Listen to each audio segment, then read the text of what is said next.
Assalamualaikum warahmatullahi wabarakatuh. Sobat-sobatku sekalian, selamat bergabung kembali dengan saya di channel ini. Semoga kita semua senantiasa diberikan kesehatan dan kekuatan oleh Allah Subhanahu wa taala. Amin ya rabbal alamin.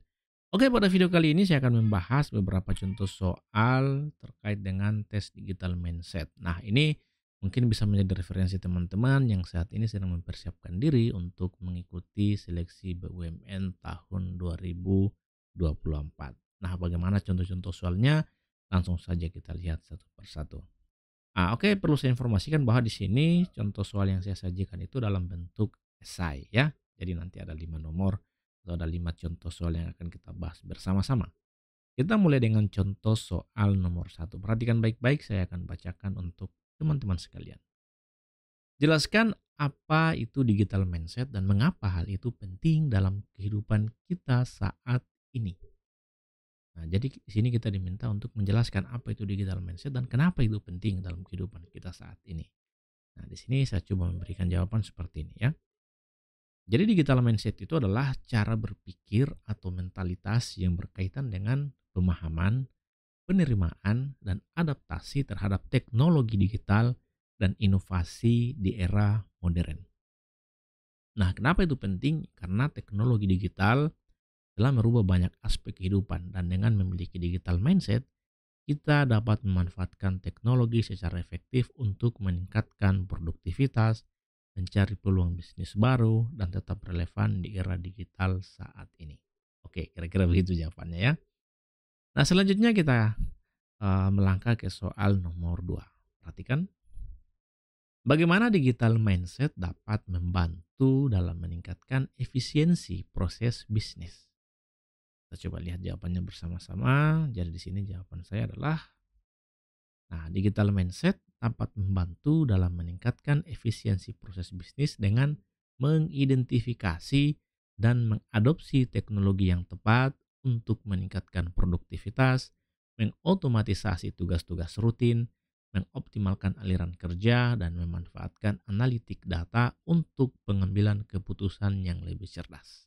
Nah, kira-kira seperti itu jawabannya. Jadi di sini kita diminta untuk memberikan pandangan ya terkait dengan bagaimana digital mindset itu dapat membantu dalam meningkatkan efisiensi proses bisnis.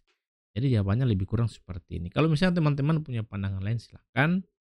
Selama itu relevan dengan konteks pertanyaannya, saya pikir tidak akan ada yang disalahkan di sini karena memang soalnya soal esai. Oke, selanjutnya kita lihat soal nomor 3. Perhatikan baik-baik. Sebutkan 3 contoh inovasi teknologi terbaru dan jelaskan dampaknya dalam kehidupan sehari-hari. Nah, saya kira kalau soal seperti ini bebas saja kita memilih inovasi terbaru, inovasi teknologi terbaru seperti apa ya. Silakan teman-teman pilih.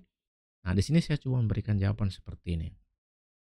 Contoh inovasi teknologi terbaru adalah Internet of Things atau IoT yang menghubungkan perangkat di rumah dan bisnis augmented reality yang menyediakan pengalaman interaktif baru dan teknologi blockchain yang mengamankan dan mengautentikasi transaksi digital. IoT memungkinkan pengguna untuk mengontrol perangkat rumah melalui smartphone, AR memperkaya pengalaman belanja dan pendidikan, sementara teknologi blockchain dapat digunakan dalam keamanan data dan rantai pasokan.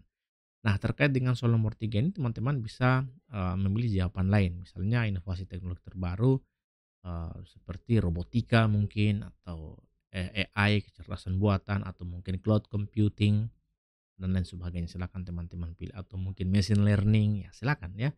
Selama itu teman-teman bisa jelaskan, saya pikir nggak ada masalah di sini. Oke, selanjutnya kita akan lihat soal nomor 4. Pertanyaannya seperti ini. Bagaimana Anda dapat mengintegrasikan digital mindset dalam pendidikan Anda? Ya. Jadi kita diminta untuk berpikir untuk memberikan jawaban terkait bagaimana kita mengintegrasikan digital mindset dalam pendidikan kita. Nah, di sini saya mencoba memberikan jawaban seperti ini, teman-teman.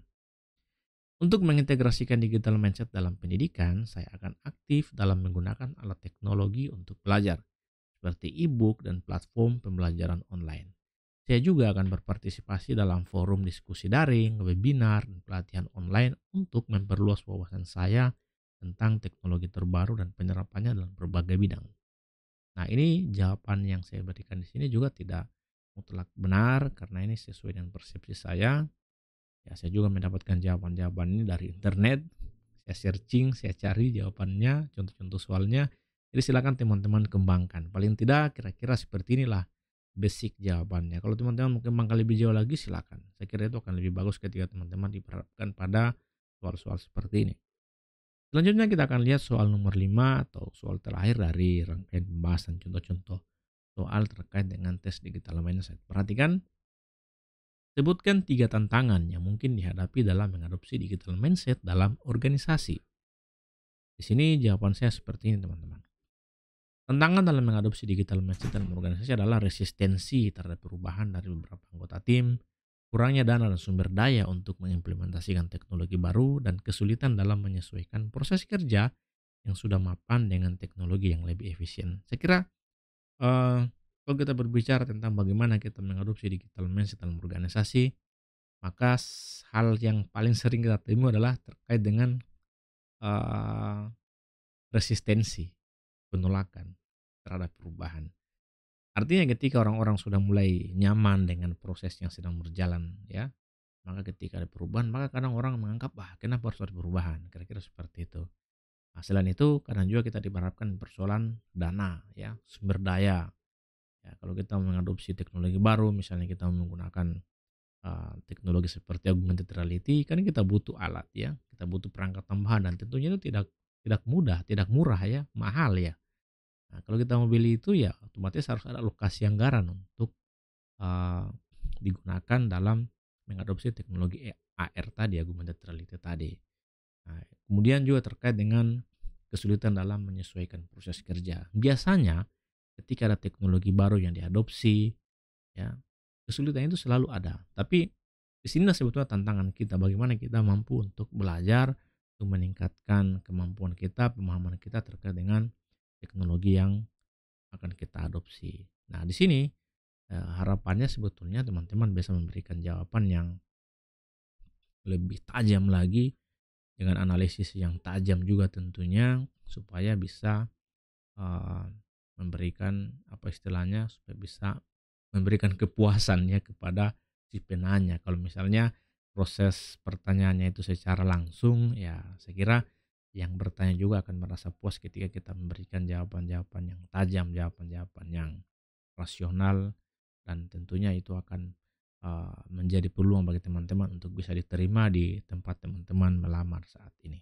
Oke, saya kira itu saja yang bisa saya sampaikan pada video yang singkat ini. Mudah-mudahan bisa memberikan manfaat bagi teman-teman sekalian. Pada akhirnya, ketekunan dalam belajar akan selalu membuahkan hasil yang manis. Lebih dan kurangnya mohon dimaafkan. Akhirnya saya mengucapkan terima kasih telah bergabung dengan saya di channel ini. Salam dari saya, dosen swasta. Sampai jumpa.